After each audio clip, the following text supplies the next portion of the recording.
প্রিয় বন্ধুরা, আসসালামু আলাইকুম ওয়া রাহমাতুল্লাহ। প্রতিদিনের ন্যায় আজকেও আবার চলে আসলাম আরও একটা নতুন ভিডিও নিয়ে। সে ভিডিও হচ্ছে, কালকে আপনাদেরকে একটা ভিডিও আপলোড করেছি, সেটা হচ্ছে খানা খাওয়ার শুরুর দোয়া। আজকে আমরা জানব যে খানা খাওয়ার শেষে কোন দোয়া পড়তে হয়।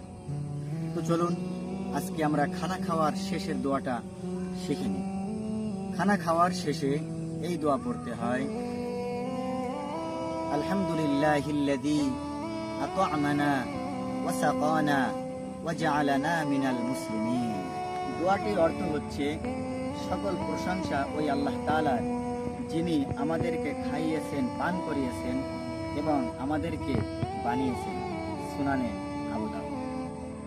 প্রিয় দর্শক, ভিডিওটা যদি ভালো লাগে, যদি মনে করেন যে ভিডিওটা আপনার কাজে আসবে, তাহলে অবশ্যই একটা লাইক, একটা কমেন্ট এবং ভিডিওটা শেয়ার করে অন্য একজনকে দেখার সুযোগ করে দেবেন ইনশাআল্লাহ।